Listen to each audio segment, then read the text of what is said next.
Namaskar. Hello and welcome to PGurus channel. I'm your host Sri Iyer. One request: a new article is just about to be published on pgurus.com about the deals that are going to be signed today in the next few hours. And this is hot off the press, literally. And I would urge you to read that also after watching this video, because this video talks about a lot of things that are discussed in that article. And before everything else, please like this video. And if you have not subscribed to our channel, do subscribe to our channel. Let's welcome our, here is the article. It's already gone live. Modi and Biden to announce mega deals on Predator drones, G414 fighter jets to India. So our guest today, Sumit Peer, is going to talk about this visit, the areas. We have just told you the areas that they are going to be working on, what other opportunities are there, and what challenges does this agreement face going forward for both India and US. So let's welcome Sri Sumit Peer ji. Sumit ji, namaskar and welcome to PGurus channel. Sri sir, namaskar, pranam, vanakkam and sadhuva. Thank you very much for the invitation. Always a pleasure, sir. The pleasure is all ours, Sumit ji. So today, in the next few hours, a bunch of good big deals are going to be signed. And these are very critical for India from a security perspective, as India tries to indigenize more and more to stand up to its giant on the northeastern and northern border, that is China. And Sumit ji, Predator drones. General Atomics was a nobody company till about 7-8 years ago, and suddenly they are all over the place. These are the drone manufacturers. They hold the best technology in drones. Now they are about to sign a deal with India. Is India getting the best deal in the Predator drone? Sir, namaskar and thanks for the opportunity. Well, when you talk about General Dynamics, the CEO is Mr. Vivek Lal. I believe he's still the CEO. Yeah, General Atomics. Sorry. The CEO is Mr. Vivek Lal, and he's still the CEO there. Now, MQ-9A and MQ-9B. MQ-9A is a drone which is used for surveillance and all. India has already 10 of them, but they are on lease. Now, MQ-9B, which is an armed drone. This MQ-9 is the same drone which was used to bring down Qasem Soleimani and the Ayman al-Zawahiri and some of the very high value targets. This drone is the best of best in the world. It's an armed drone. It can be in air for a long time, up to 7 hours. It can travel distances. It can handle a lot of wind speed. And the maneuverability is fantastic. And the accuracy is within a few feet. It's not even few meters. It is within a few feet. So when you talk of eliminating high-profile targets or, enemies of the state, this is the best of best in the world. And there was a lot of reluctance on the behalf of the United States at some point of time giving us the drones. But now this deal is being signed. I think we're getting 30 odd pieces of them, and they'll be armed with the maintenance, AMCs, ammunition and all. So our enemies, who are hiding in the jungles, who are hiding in the Pakistan, or hiding in the, some hills and hillocks of Northeast, or even on the Indo-China border, they need to really worry about this. Because once we get this technology, we can eliminate them at our will. A lot of them must have gone hiding when they should have heard the news that this is going to happen. Remember, Qasem Soleimani, Zawahiri, and all these people can be eliminated. It's like it's like a hot knife in the butter. It's just seamless, it's simple. That is what MQ-9 is going to do. And what I understand about this will also come with the technology transfer. And let me tell you, sir, DRDO has already made a state-of-art drone, which is not as good as technologically as superior as MQ-9B, but it is quite well there. Latestly, there was an air show in Dubai, and all the recordings and all were done by the DRDO drone. So when the technology transfer will happen, ultimately India will be able to make its own version of the drones, and maybe a higher version of the drones, and at a much lower cost. Because today, if you look at the cost, it's around, broadly speaking, $100 million per piece. $100 million is something, to give a comparison, is where you get an Airbus A320 plane for. So in that kind of a money, you're buying a drone because of the capability it has. Best of best drone in the world, it can take down your enemies. And the best part is, when you get a technology transfer, eventually in due course of time, you will be able to make your own things. You will be able to make your own technology and own drones. And that, my estimate and my research says, today it's around $100 million a piece. When we'll be able to get it right, it's a matter of few years. The same quantum of and type of technology might come to around $10 million per piece. So that is the bigger roadmap what we have. And in due course of time, our technology might be even superior. There are a lot of countries, like if you if you talk about Akash, if you talk about BrahMos, if you talk about Dhruv, Chetak, and a lot of our missile systems and all, a lot of countries in the region have already started asking us for that. So in due course of time, I see this even as a possibility for exports, this as a possibility for mass production, and drones will give us that cutting edge technology which we need to take out high profile targets. I have no reluctance in admitting a lot of them will be, in your words, I'll steal your words, will be excreting bricks today, and they'll be really shit scared knowing that we have got this capability. And as they have seen what happened to Qasem Soleimani, what happened to Zaveri, this drone does not miss. It's a shoot to kill, it's a shoot to kill weapon, eliminates the enemy 101%. So this is what a lot of people will not be happy about, because India getting this cutting edge technology with technology transfer is the keyword, is what will be irking a lot of people. And incidentally, the CEO is again an Indian origin American. So it's India, it's America, it's tie-up, it's technology, state of art, and the Indian American CEO. That is a cherry on the cake. So a lot of people will not be happy about it. And that is precisely what MQ-9B is going to do. And as far as the field capabilities are there, state of the art. I've given you 2 kills which were impeccable. And this is what is going to happen to a lot of people. For a lot of people, their date and time is decided today. So they will 100% go up, but we'll decide the date and time. Shri sir. I hope this will deter Mr. Mia Mittu from doing all those forcible conversions and sin. Mittu, tera drone aa gayi ho. Samal ke rahi ho. Up to sir, even Hafiz Sayed, Lakwi, this Salahuddin, there's so many of them, right? There's, I think Masood Azhar is already dead, because after Balakot, we've never seen him. And all the people, all these mushroom, all these mushroom monsoons or monsoon frogs, which keep on cropping up. Now we can eliminate them at will. And there will be, within 2, 3, 4 years, will produce so many of them that even the people who are becoming a lot of trouble and trying to hide in some jungles and hillocks and here and there. Now we don't need to send Paras, we don't need to send Marcos. We can send our drones and they will do the job. So this is what is going to change. This will be a game changer thing. And even if you look at the Russian-Ukrainian conflict, drones have played a very, very significant role. So in the future warfare or in the present warfare, whoever has the best drone technology will really, really have an edge. And they're unmanned, of course. You don't have to risk manpower, you don't have to risk your pilots and all going there. The unmanned remote surveillance is good.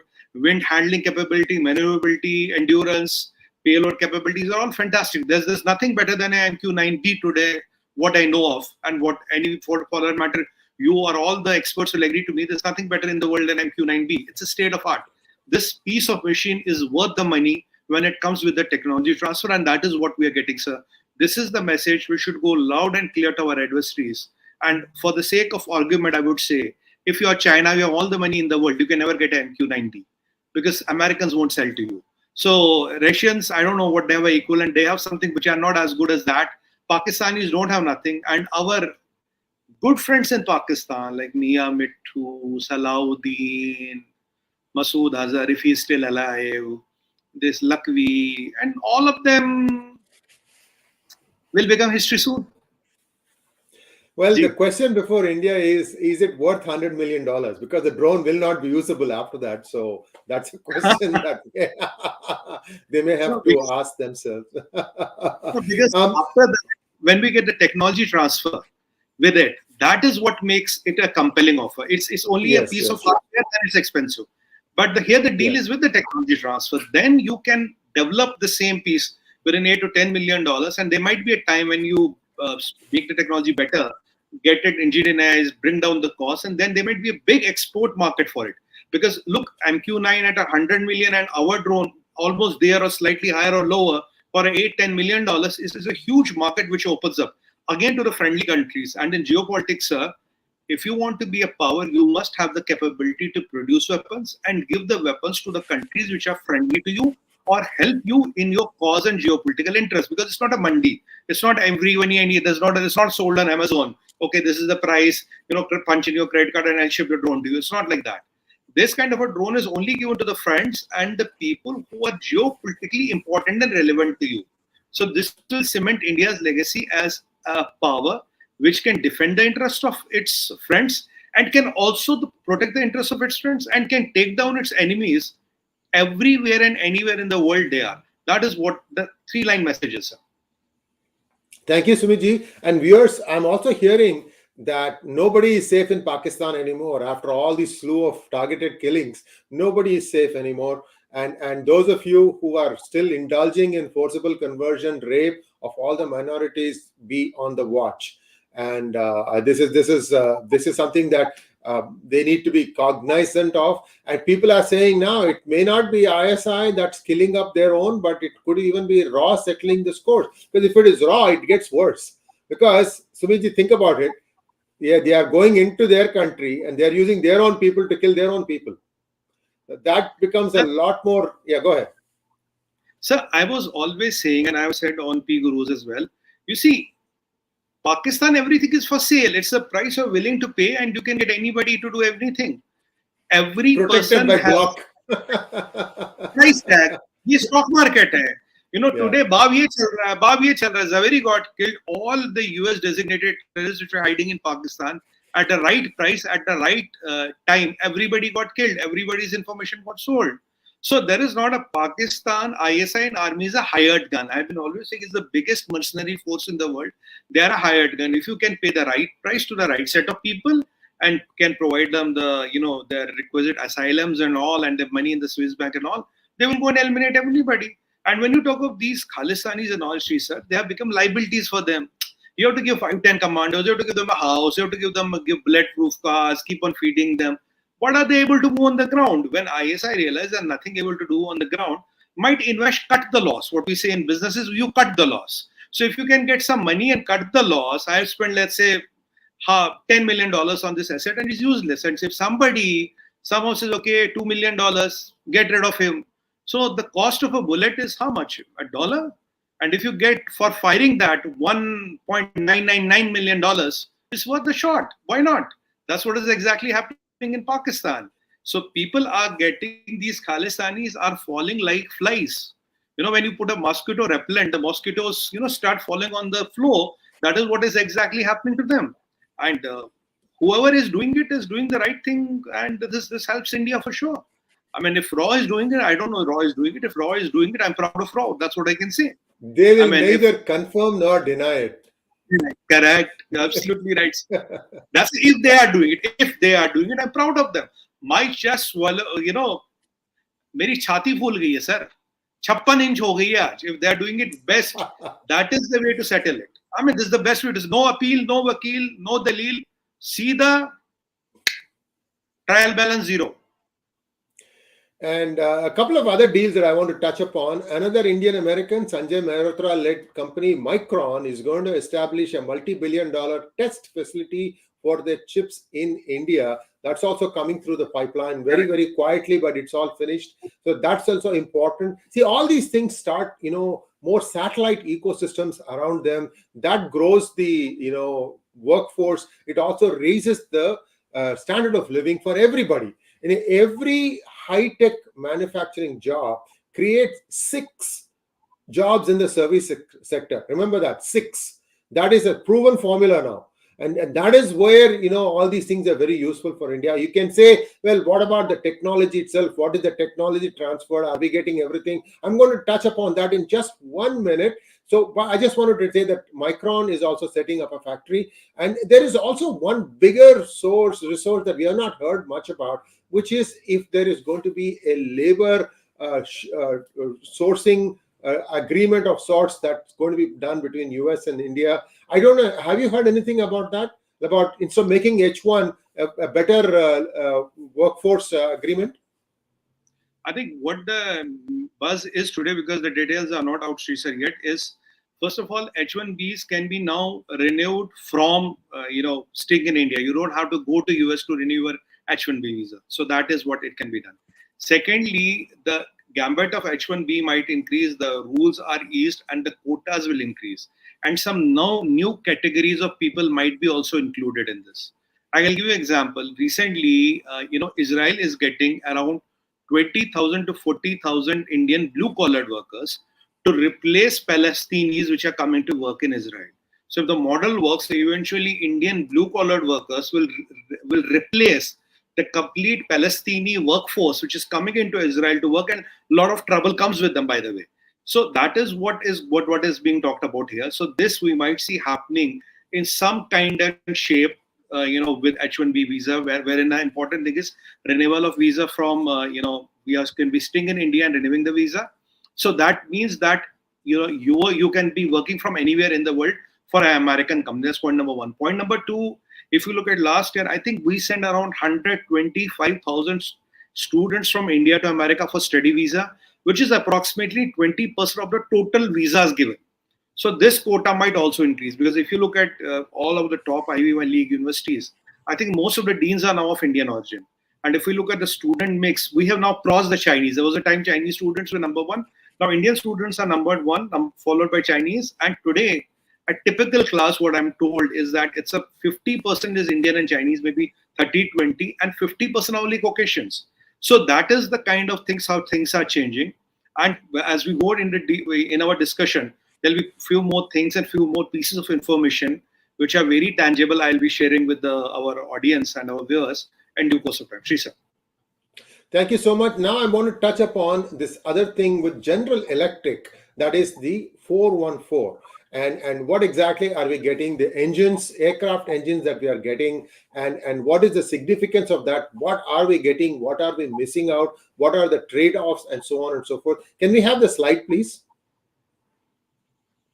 Okay, so this is the engine that you can see in the background. It is called Pratt and Whitney engine, and it is based on what is called as crystal blade technology. And I'm going to dwell into that in just one moment. If you really want to deep dive into the engine, why is engine, a jet engine, the most important component in a fighter aircraft, listen to Adi Achin's channel. There's a video that aired yesterday or day before yesterday, very detailed, extremely good description of what happens. Here I'm just going to talk about the one thing that India may not get, which is the crystal blade technology of the engine. Now, before we say, oh, wait a minute, we're not getting everything, we are only getting XYZ, we're not getting everything, let us think about it. Take a step back.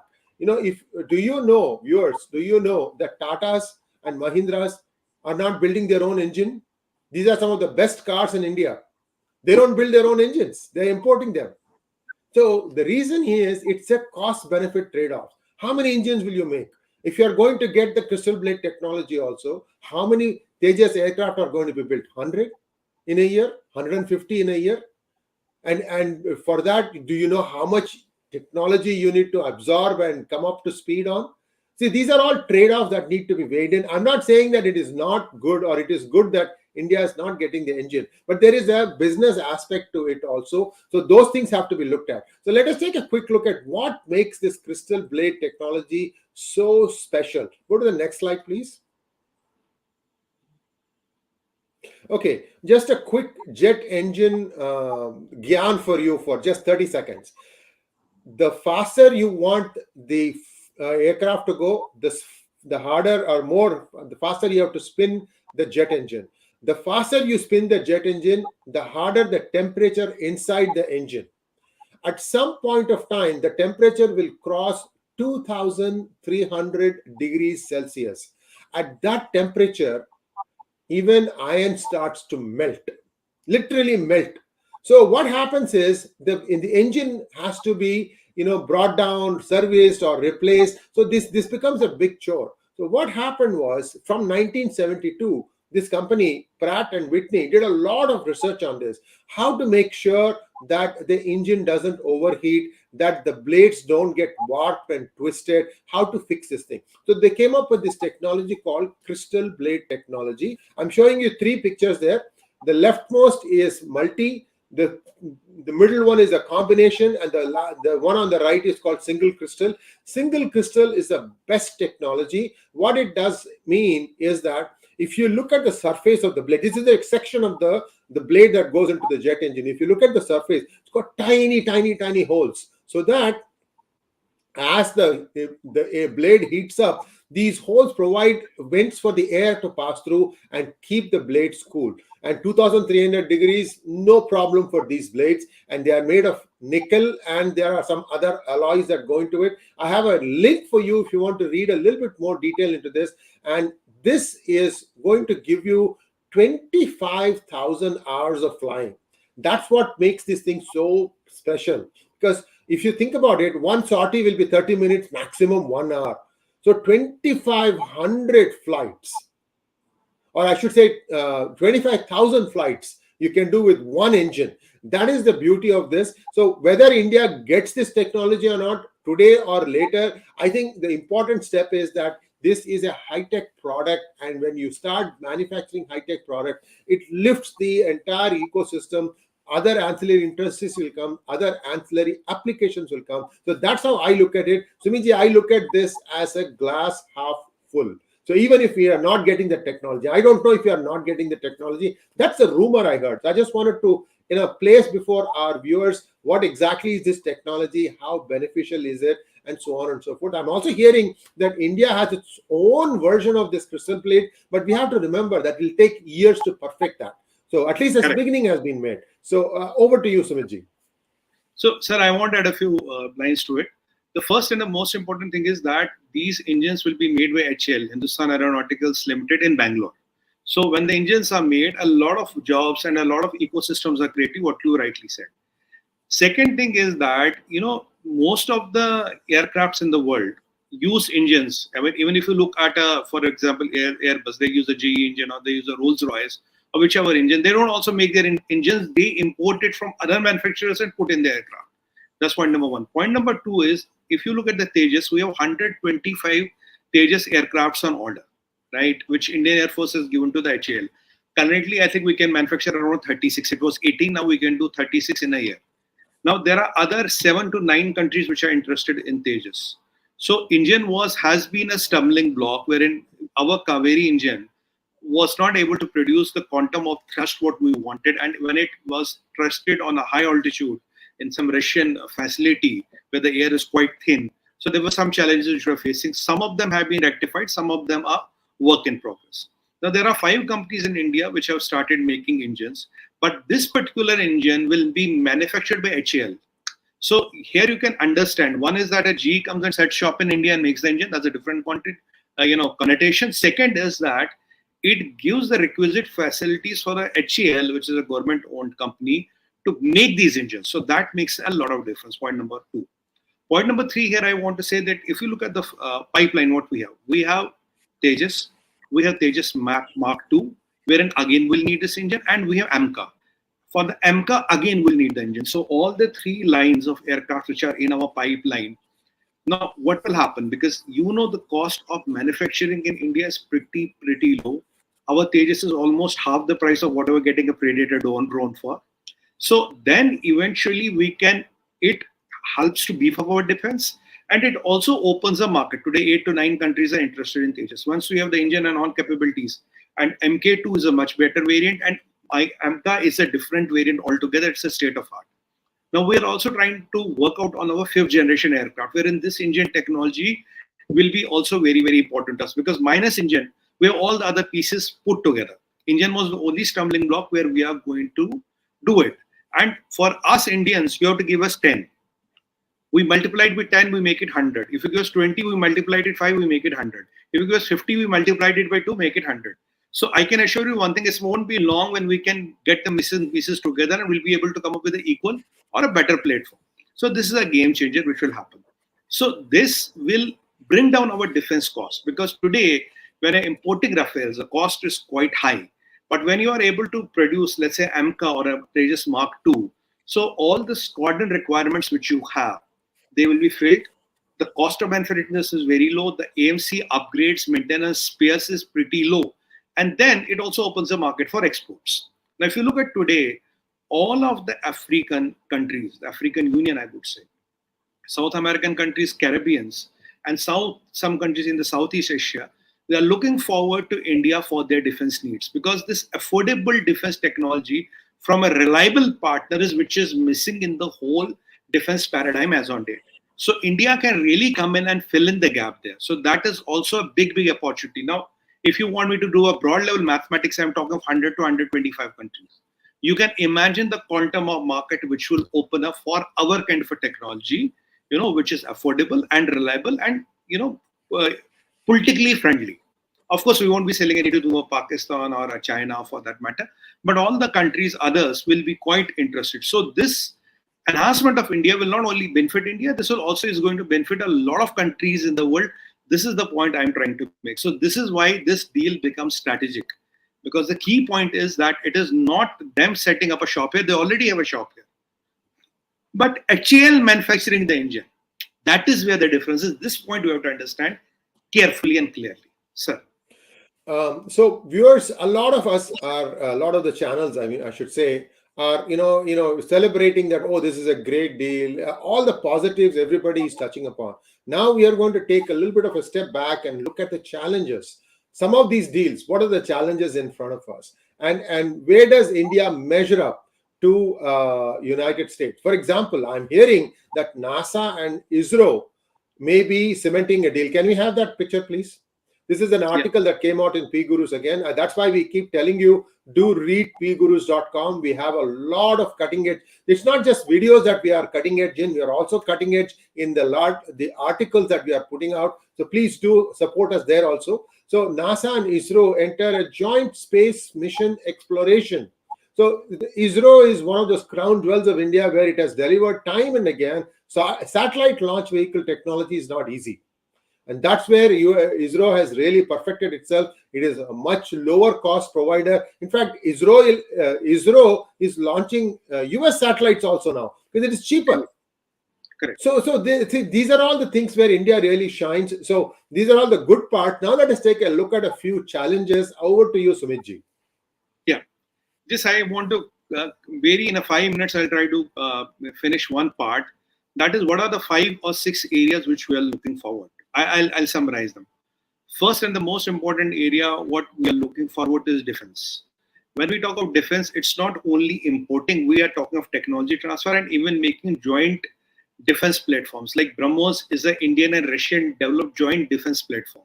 So now after these historical deals, we might be able to have a, let's say, I don't know, we call it BrahMos, we might call it Potomos example. So we might have a new Potomos system. So this is a nomenclature. There's nothing like that. So I'm not quoting anybody here. I'm not quoting anybody. So that is a possibility. India is amongst the 3 countries in the world which has direct access to the Pentagon. So if you want to do something, deal some business with Pentagon, you don't necessarily have to go with White House. So defense is a thing wherein you will be developing technologies, technology transfer will be happening. You will do a lot of more exercises. A lot of defense cooperation will happen because somewhere down the line, US wants the influence of Russia to decrease on India, so that because today we have a lot of different dependence on Russian war machinery. So that dependence will be strategically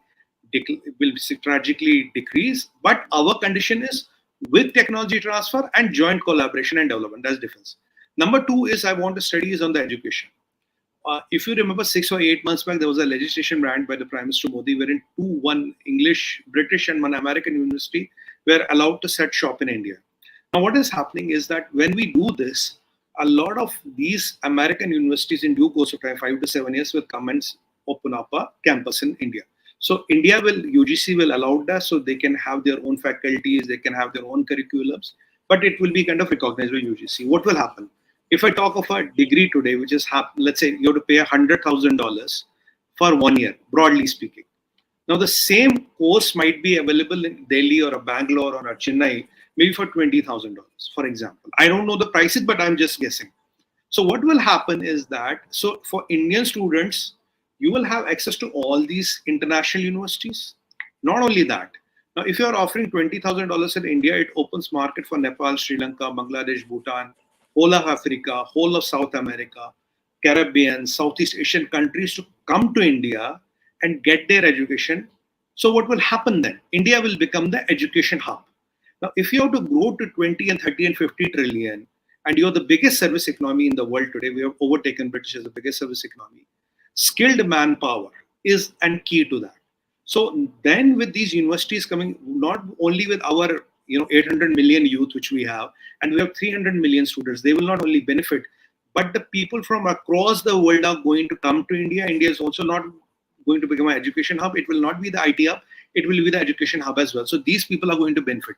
Some of them might decide to stay back and work in India. Now, let me share one interesting data with you. Today, in 2013 or 14, we had around 100,000, 1 lakh log, which were the foreigners working in India. Today, the number is 7 million.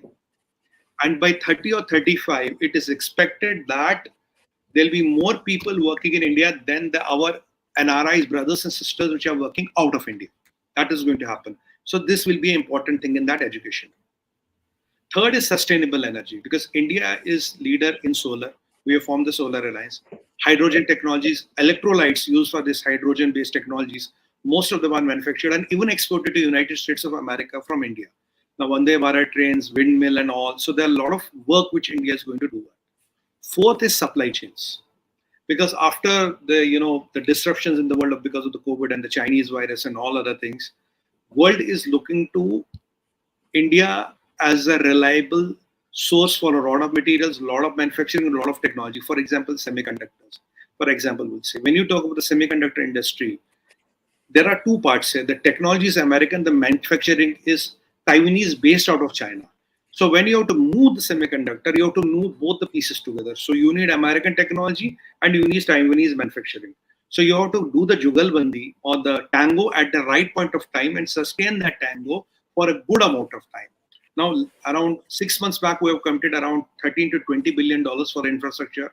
And according to Mr. 𝙒𝙖𝙩𝙬 and what is his name, the MOS, Rajiv Chandrasekhar by 2030 will be exporting, 26 to 30 will be exporting $300 billion of electronic components. We're a second biggest manufacturer and exporter of mobile phones today. And 60% of the component is India. For example, this laptop, which costs you 100,000 Indian rupees today. So when we have this chip manufacturing in India, this will cost you 40,000 rupees today. That opens a phenomenally big export market and gives China a run for its money. So supply chain resilience is very important. Fifth important thing on the agenda is FDI. Now, last year, we got $36 billion as investment from our startups. We have the third biggest startup ecosystem in the world as we talk. They have created more than $400 billion of wealth and given employment to almost 800,000 people. That is the latest numbers which were out. So that is what is happening. We have now crossed the 100 unicorns. Every 12th day, we're adding a unicorn. So that is what is happening. So investment is a very, very important thing. And what Modi ji has rightly done, first time he has met the CEOs, then he has met the political leaders. Last time around, it was political leaders, then CEOs. So what is he doing? He is trying to get these people to invest more and more in India. And let me remind you, $36 billion in startups and highest FDI came to India. We have beaten China. I think it was $72 billion. If I combine the two, it's around $100 billion I'm talking about. And the pie is getting bigger and bigger and bigger. We are the only country which has a demographic dividend for 70 years. We are the only country with 800 million youth students, education hub. If you start putting everything together, you'll see what is the bigger roadmap. What is the bigger plan? Then two things which are on the geopolitical agenda, in my opinion. One will be, we will talk to the Americans that we want the African Union to become a part of G20. That is what we are going to lobby for Africans, what we promise them. Seventh thing, what I think will be important is that what is the position of India getting a permanent seat in UNSC and what is the position on the veto? Because today we are not given the veto power. So without a veto power, even a UNSC permanent membership seat is of no use. So these are the 6-7 points which are on the agenda. And let me share one important development with you, Sri sir. I think 4 or 5 days before Modi ji went to US, Americans voted jointly in the both Republicans and Democrats to take out China, to declare China as a developed country. What does that mean? China's access to long-term loans and very nominal interest rates is gone. So China used to borrow, let's say, at 0.1% and give debt trap people at 8%. So that business will be over. And Chinese goods are going to have a very high tariff in US, there's landing tariffs, and in European Union, which will further dent China's capability of doing business with America and Europe. And the trade deficit, which is around $650 billion between China and United States of America, will come down. Now, if China is moving out of the picture, which is the country which is slipping into the picture? It is by default India. So India will slip into this vacuum created by China. So India is being a democracy, or IPR is safe. We are a transparent system, judicial system, the largest and the oldest democracy. And this bonhomie, what we are seeing, the kind of welcome we are seeing Prime Minister Modi is getting, I am hoping, personally, my assessment is you can see some big ticket announcements happening. So this is the opportunity. This is what we are going to collaborate. This is my thought process, what we're going to get out of it. Now, let's come to the part which Sri sir asked is rightly, what are the challenges? The first and the most important challenge is you have to maintain your strategic autonomy. Because usually Americans do not like very autonomous partners. They want somebody like UK, they want somebody like Germany, they want somebody like Canada. Bhaiya chalo lado. You go and fight my war, I want you to send your fighter planes. So we as Indians are not going to do that. So how do we manage that risk? Second thing is we want economical cooperation, but not economical dependence. It's a very tricky part in today's capitalistic world and balancing the geopolitics. You want economic cooperation, but do you want economic dependence? Do you want Americans to be calling shots and deciding what will happen here and not? So if they are calling the shots, you can be assured that there will be geopolitical interference in who is in the power, who remains in the power, who will get the power, and who will move out of the power. That scenario is the challenge which we have to watch. Now, with our increasing proximity with Americans, we have to balance our paradigms and our relations with the Russians. Because remember, Russia is still giving around 45 to 50% of the military arsenal. We are depending on Russia. There's no doubt on that. So how do we balance that arsenal, especially when China and Russia are a bit cozying up? It's a reality of life. We have to admit it. They are cozying up. So that's why Americans are getting closer to us. This is the compulsion of America and not the option. So even for us, it's good. I'm not saying this bad for us. Fourth thing is that Americans have a tendency to infuse their culture and their value set in every society. So the challenge here is we have a lot of big youth population. Usually, by and large, our country is drug free. By and large, we don't have huge debts. By and large, we don't live on credit cards. By and large, our marriage systems are very stable. 1% of divorce, which is lowest in the world, and our income structures are stable. So with this American things coming in, we have to carefully guard ourselves against the American culture, which might work in America, which might or might not work in India. For us, with our diverse demographics, with our diverse religious beliefs, these kind of challenges are very tough to handle. And the last thing I want to say is that technology transfer is good, everything is good, fantastic. But if you look 10 years aage, 20 years aage, we have big four countries: India, Russia, America, and China. By 2030, China will crumble under its own weight. Russia is not our economic superpower. So today, 20 years down the line, who is the biggest challenge to the United States of America? Somewhere down the line, Indians, when they will cross 10, 15, 20 trillion, they will become an adversary or a bada competitor to the Americas and American interests. And we are not going to toe their line also. So in due course of time, when the relations increase, when the economies start getting entrangled, and from decoupling from China, coupling to India happens, and we get used to American way of life, and the best is the American life and the Indian life. So when we get used to that, so how do you manage those paradigms? These are the 5 challenges which are in my mind, which we need to tread carefully. And last I want to say is, I have all the respect for Americans. I studied there. I lived for some time there. I want to say one thing. There are 2 words used in English. Can I trust you? Yes. So it is, 8:48, 38 India time, you can trust me. But can I bank on you? Bank means that even tomorrow at 8:38 India time, if you call me for something, will I be there to help? Usually, American relations are transitional in nature. They change with the governments, they change with the interests, they change with the economy and geopolitical, interests, affiliations, likings and dislikings. So how these paradigms will be managed? Today the biggest problem of China is if America pulls the hand, which they are pulling ultimately, China cannot survive on its own.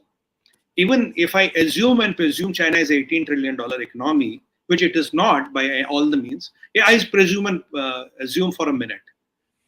with 3 trillion of exports which Chinese claim, why still they are not a self-sustaining economy? Why still do they need American money? They need American investment. They need to sell to America to sustain. So when we go that path, how do we balance those risks?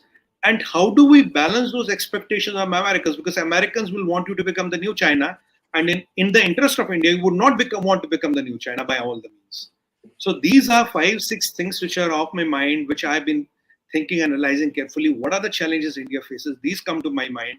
So I believe Prime Minister Modi is a very competent leader. Jaishankar is a very competent foreign minister. They know it better than me. I don't have to tell and teach them anything. But these are the things what I see when I look at the geopolitical challenges around the world. These need to be managed, keeping in mind the short-term tactical interests and long-term strategic interests. So the third level of balance will be what is short-term tactical for you. Is you want investment, you want FDI, you want everything, paisa, right? Long-term strategic. Do you want to become another China? No. How do you balance the paradigms? And our diaspora there is going to play an important role. Our goodwill is going to play an important role. And if we can get our markets diversified, if we can play our cards well, according to ENY, by 2035, by 2035 will be $25.8 trillion economy. So there is a possibility, there is everything what we can do. But right now we are at the cusp of a change which you and me will remember till the time we live, because this change has not happened. Look, it took us 75 years to do 2.35 trillion, and keep a hand on your heart and tell me with all the sincerity, all the people who are watching this, our lives have changed. I mean, remember 1990, 91, 92, 93, and remember 23. 93 से 23 आप याद करिए. Remember from 93 to 23, none of you can say your life has not changed. It has all changed. The way we eat, the way we drink, the way we sleep, the way we sleep, air conditioning, cars, TVs, technology, internet, every goddamn thing has changed. That is the magic from 1 trillion or 1.5 trillion to 3.75 trillion. What I am talking now, ladies and gentlemen, friends, keep your hand on your heart. I'm talking of next 17 years, you are going to add $17.5 trillion to your GDP. And what is your biggest advantage? We are a democracy, or IPR safe legal system, everything works. And besides everything else, we are what China is not. We are a free and open society, and we are a multi-trillion-dollar market. All of our segments, retail, IT, space, aviation, they're all multi-trillion-dollar markets. So America also has an interest that besides why they're giving you technology and all and are doing this cooperation, besides giving money to the Americans, when an American economy will not grow at the pace will grow, where will the next 50 or 100 years of growth come from? It will come from India. Usually as a CEO, you are asked one question. Where will the next billion come from? I've been asked this question. Where will the next billion come from? So you as a CEO must always have an answer. This is where it is going to come from. So if I ask you, you're a CEO of an American company, hey buddy, where's the next $10 billion going to come from? It will not come from China for sure. It will not come from Russia.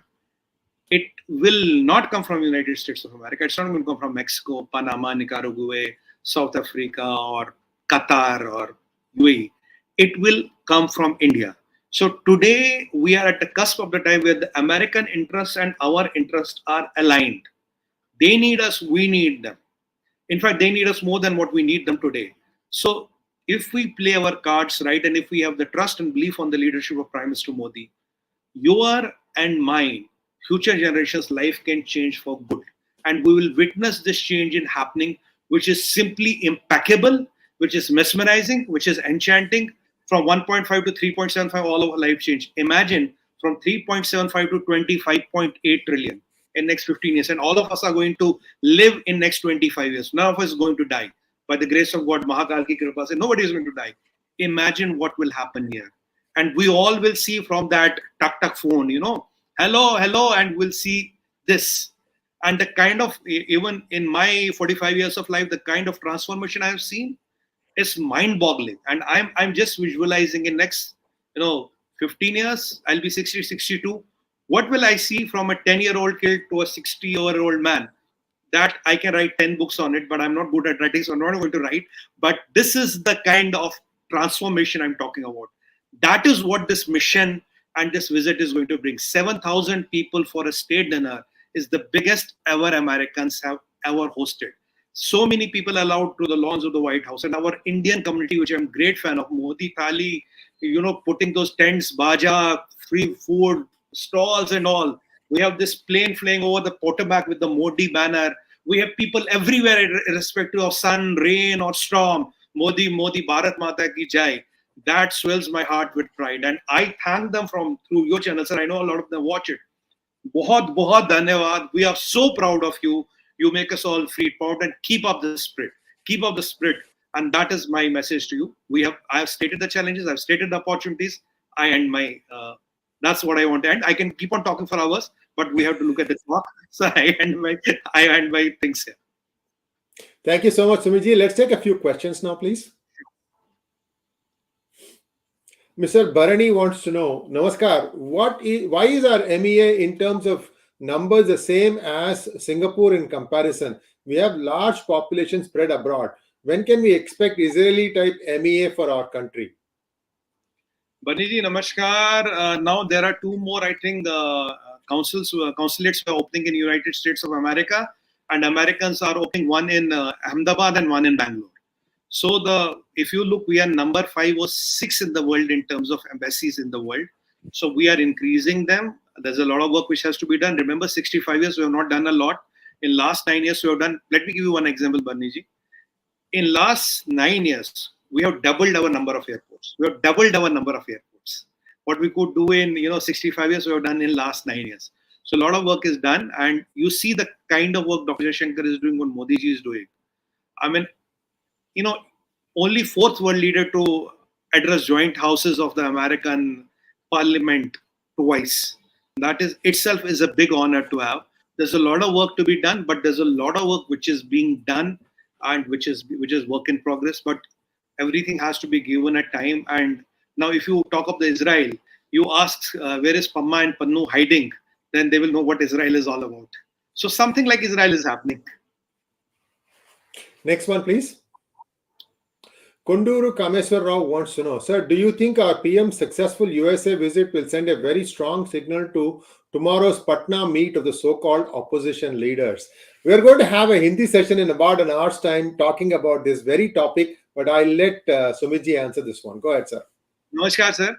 Sir, today, when the whole media is covering the Prime Minister's visit to the United States, you look at DW, you look at Nikki, you look at New York Street, Wall Street Journal, you look at Washington Post, you look at anywhere, all are talking about this visit.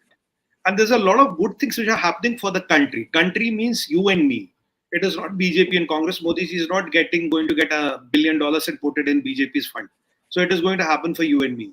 But the tyranny of our times is that even with such a things happening, people are talking of opposition unity, and they're trying to punch holes and trying to come up with those malicious propagandas.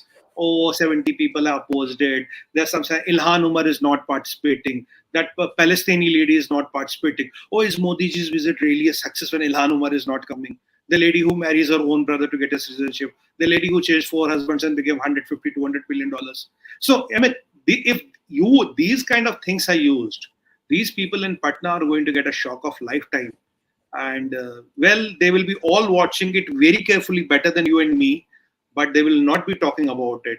They will try to punch holes here and there, and they will try to make a story. Modi ne desh bech diya, Modi ne Air India bech diya, Modi ne ye bech diya. They will create all the stories. You will wait and watch, sir. The drama will unfold in a couple of days. Nothing here goes without a drama. Na? It is how we live and breathe. Ji.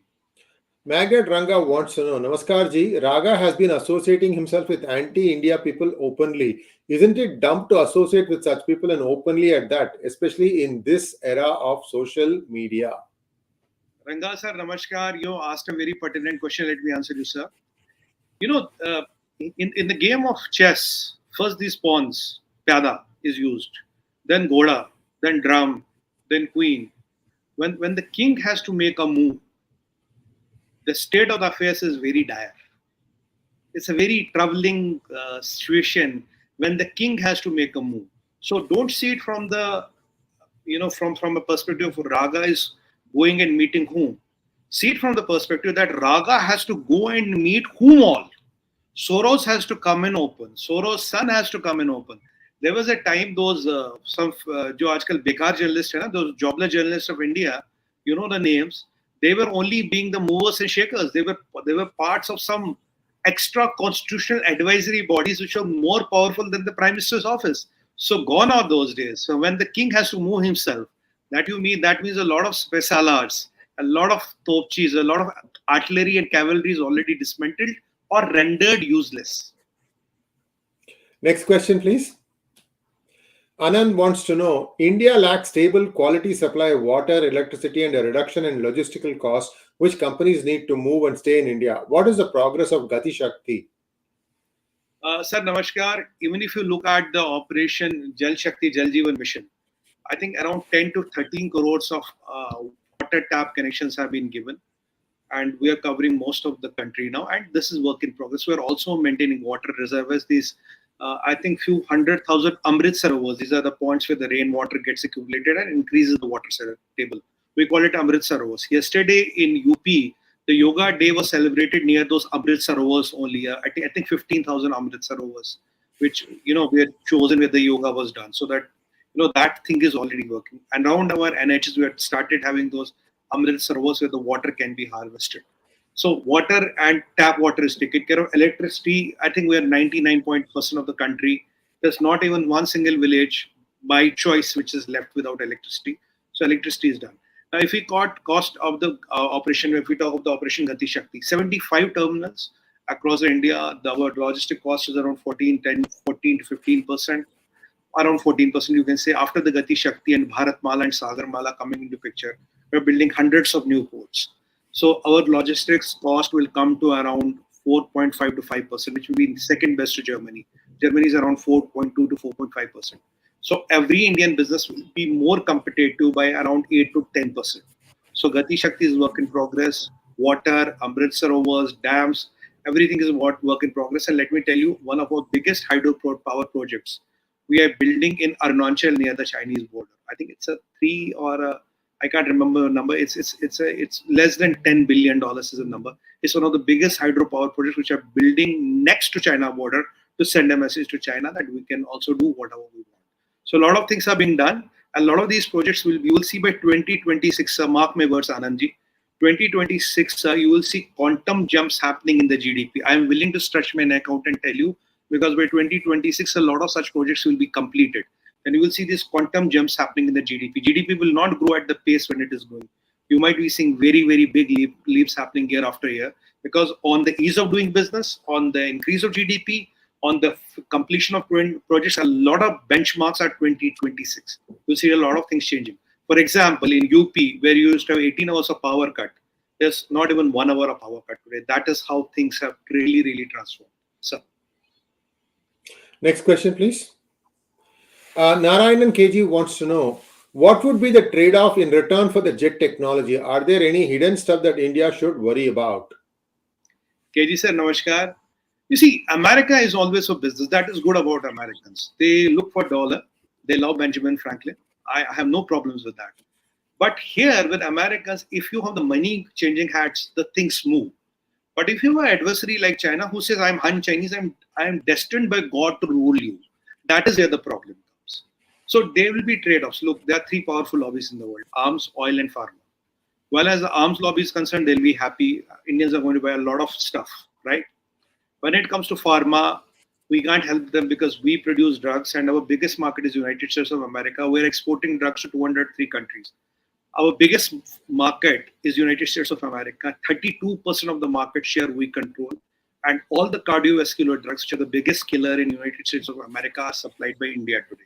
So pharma lobby can be unhappy about it, but they can't do much because they need us. We need them also. That is about the.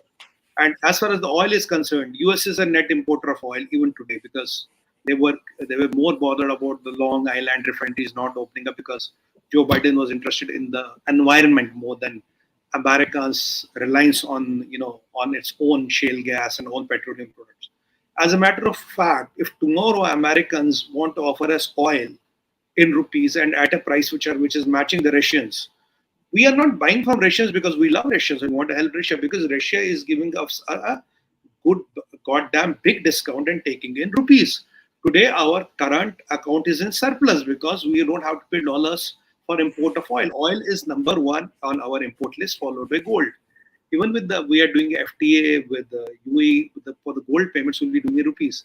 And incidentally, I forgot to mention, even with Americans, there's a talk of the FTA. Modi ji will be definitely talking about the FTA and trying to reach some milestones where we'll have a FTA with the United States of America as well. So it's a give and take. It's a trade-off. So you gain here, you lose here. But overall, as long as it's a win-win proposition, it suits both. Everybody's here to make money. Nobody's here to lose money. And nobody's here to dominate. With Americans, the good thing is the money keeps on changing hands. They're your friends, no problem. It's not that autocratic regime of China where he believes he's destined to rule you. You can't do anything to that man. And what I was an utter surprise she said was yesterday when President Biden called Xi dictator, and Chinese were fuming and running crazy like headless chickens. And I got theek hai, chalta hai. Go and do it for some time. I mean, you see, the Modi is on land, and President of America is calling the so-called alleged President, General Secretary, whatever you call him, of China, dictator. So it has a lot of geopolitical relevance. Don't see it as a one standalone word. And Joe Biden is a seasoned politician. He knows most of the times what he's doing. I'd say most of the time, with a caveat. Next question from ME. Sir, India signing defense deals with US. How will it affect India-Russia relations? Sir, it will not impact India-Russia relations because there are some technologies. For example, S-400 we have got from Russians because I still believe personally S-400 is the best. So Americans were trying to sell us Patriot missiles here. Now, Soos we have got from Russians, but Rafale we have got from French. Now, let's say if a F-35 or a 22 Raptor we need, I mean, they are state-of-art pieces. If you talk of MQ-9B Predator drones, they're the best in the world. I have no doubt about that. As much as I've studied about the drones, they're the best in the world. So it depends on what serves your interest, at what cost. What is your need? What serves your interest? Who's able to give a technology transfer at what cost? So we do a logical analysis on what we need from whom, at what price, and what cost. It is not that we are buying American drone, Russian aircraft, French missile and German tank. It's not like that. What suits us at the what given point of time, and what is the need of the military, what the military wants. The decisions are entirely based on that. There is no affinity to Russia. There's no affinity to America. As I'm telling you, if Americans are willing to give us the crude at the price what Russians are giving us, plus minus some 3, 4, 5%, and take money in rupees, I am very confident. I can assure you, we'll cut the deal with Americans. This absolutely sure of that. Next question, please. Beparwa. I think, is it true that Pakistan has only 1.4 billion as reserves? Also, the cabinet of Pakistan has fast-tracked the sale of Karachi port to UAE. Your thoughts? Let me tell you, there are two sides to it. I believe their bank account is in minus. They don't even have 1.4 billion. Because those 3 billions have been becoming that elastic which has been stretching for months and months and months. How long will you stretch $3 billion? Point number two. I think, this is my assumption, when Karachi port will be, you see, Pakistanis have 2 or 3 ports. One is defunct, there are 2 in Karachi which are operational. If you talk of the Gwadar, which I called the Dar port doesn't work as on date. So, if UAE takes the control and running of the Pakistani port, there is a possibility, sir, in the long run, our good old friend and Mr. Adani might be outsourced the running of this port by UAE. So Pakistanis might see Adani Shipping or Adani Corporation managing the Karachi port. So you can imagine what will happen then. And what will those lal topis of Pakistan think, who was so hard a plan of selling these atom bombs for $5 billion. So Pakistanis, you might have Mr. Gautam Adani running your Karachi port in due course of time. Be sure who in UAE is going to run the port. I suspect it is Mr. Adani. Well, good for us.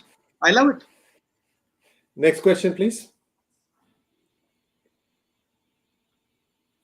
That brings us to a close of what I thought was a very absorbing session. Viewers, we try to be different. At the same time, we also catered to the most trending topics. We hope that you understand the difference and appreciate it by subscribing to our channel, sharing our video, and we would like Sumitji to keep coming back to this channel to share his thoughts, and he would feel very enthused when videos like this hit the 100,000 mark. Thank you once again, Sumitji. Namaskar, and we'll see you soon, like in half an hour's time, when we are talking in Hindi on a totally different topic about opposition disunity. Talk to you soon, sir. Thank you. Namaskar. Pranam. Jai Hind.